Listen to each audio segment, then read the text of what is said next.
നമസ്കാരം, ഗോവൻ വിശേഷത്തിലേക്ക് സ്വാഗതം. സമൃദ്ധി നിറച്ചെത്തിയ വിഷുവിനെ ആഘോഷമാക്കി ഗോവയിലെ പ്രവാസി മലയാളികൾ.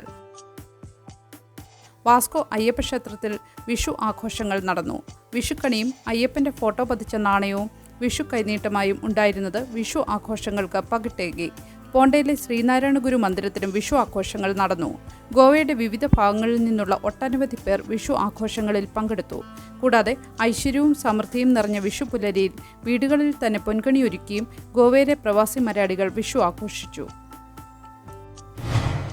ഗോവയിലെ തിവിമിലെ മാഡലിൽ ലാലാക്കി ബസ്തിയിൽ 25ലധികം നിയമവിരുദ്ധ വീടുകളും കെട്ടിടങ്ങളും പൊളിക്കാൻ തുടങ്ങിയതായി അധികൃതർ അറിയിച്ചു. ബോംബെ ഹൈക്കോടതിയുടെ ഉത്തരവ് പ്രകാരമാണ് ഈ നടപടി. കമ്മ്യൂണിദാദ് ഭൂമിയിൽ അനധികൃതമായി നിർമ്മിച്ച കെട്ടിടങ്ങൾ നീക്കം ചെയ്യാൻ 2025 മാർച്ച് 13 മുൻപ് അന്തിമ തീയതി നിശ്ചയിച്ചിരുന്നതായും പോലീസ് സുരക്ഷയോടെ പൊളിക്കൽ ആരംഭിച്ചതായും റിപ്പോർട്ടുകൾ പറയുന്നു. പ്രദേശത്തെ താമസക്കാർക്ക് മുൻകൂർ നോട്ടീസ് നൽകിയിരുന്നതായും അധികൃതർ വ്യക്തമാക്കി. സർക്കാർ ഉടമസ്ഥതയിലുള്ള KPMലെ നീന്തൽക്കുളത്തിലെ നീന്തൽക്കാർ വളരെ കാലമായി വെള്ളത്തിന്റെ ഗുണനിലവാരം മോശമാണെന്ന് പരാതിപ്പെടുന്നു. ഇത് അനാരോഗ്യകരവും സുരക്ഷിതമല്ലാത്തതുമാണെന്ന് അവർ വിശേഷിപ്പിക്കുന്നു. കഴിഞ്ഞ 3 മാസമായി വെള്ളത്തിന്റെ ഗുണനിലവാരം മോശമായതിനാൽ നീന്തൽ ബുദ്ധിമുട്ടാണെന്ന് സ്ഥിരമായി ഇവിടെ എത്തുന്ന പലരും പറയുന്നു. Directorate of sports and youth affairs ആണ് ഈ പൂൾ നടത്തുന്നത്. ഡോക്ടർ BR അംബേദ്കറുടെ 134ാം ജന്മവാർഷികം ആഘോഷിക്കുന്നതിനായി പനാജിയിൽ തിങ്കളാഴ്ച നടന്ന റാലിയിൽ യുവാക്കൾ പങ്കെടുത്തു. പൊർവോറിമിലെ അംബേദ്കർ ഭവന് തറക്കല്ലിടൽ അടുത്ത 6 മാസത്തിനുള്ളിൽ നടക്കുമെന്ന് മുഖ്യമന്ത്രി പ്രമോദ് സാവന്ത് പ്രഖ്യാപിച്ചു. മോപ്പ വിമാനത്താവളത്തിൽ ബ്ലൂ ക്യാബ് ടാക്സികളുടെ പ്രവർത്തനം നിർത്തിവെച്ചു. പെർനേം താലൂക്കിൽ നിന്നുള്ള ടാക്സി ഓപ്പറേറ്റർമാർക്കായി 1 വർഷം മുൻപാണ് മോപ്പ വിമാനത്താവളത്തിൽ ഒരു പ്രത്യേക blue cab prepaid taxi counter അനുവദിച്ചിരുന്നത്. ഇന്നു മുതൽ ബ്ലൂ ക്യാബ് ടാക്സി സേവനങ്ങൾ നിർത്തിവെച്ചതായി പ്രാദേശിക ടാക്സി ജീവനക്കാർക്ക് വിവരം ലഭിച്ചു.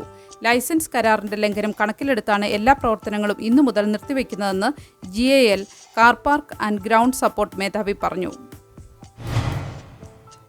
മണിക്കൂറുകളോളം ഒരുക്കിയ നാടകത്തിന് ലൈറ്റിംഗ് തകരാറിന്റെ പേരിൽ സംഭവിച്ച തടസ്സം കലാ അക്കാദമിയുടെ പുനരുദ്ധാരണത്തിന്റെ ഗുണനിലവാരത്തെക്കുറിച്ചുള്ള ചർച്ച വീണ്ടും ഉണർത്തിയിരിക്കുന്നു.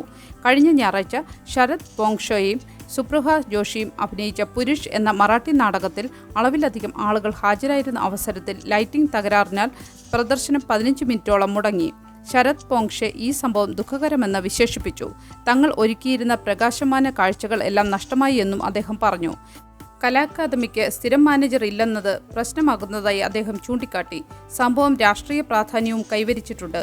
ഗോവ ഫോർവേഡ് പാർട്ടി അധ്യക്ഷനും MLAയുമായ വിജയ് സർദേശായി ഇത് ഒരു വിഫലത എന്ന് വിശേഷിപ്പിച്ചു. സർക്കാർ ഉത്തരവാദിത്വം ഏറ്റെടുക്കുമോ എന്ന ചോദ്യം അദ്ദേഹം ഉന്നയിച്ചു. പുനരുദ്ധാരണത്തിനായി കോടികൾ ചിലവഴിക്കുമ്പോഴും സംവിധാന വീഴ്ച തുടരുന്നുവെന്ന വിമർശനമാണ് കലാപ്രവർത്തകരും രാഷ്ട്രീയ നേതാക്കളും ഉന്നയിക്കുന്നത്.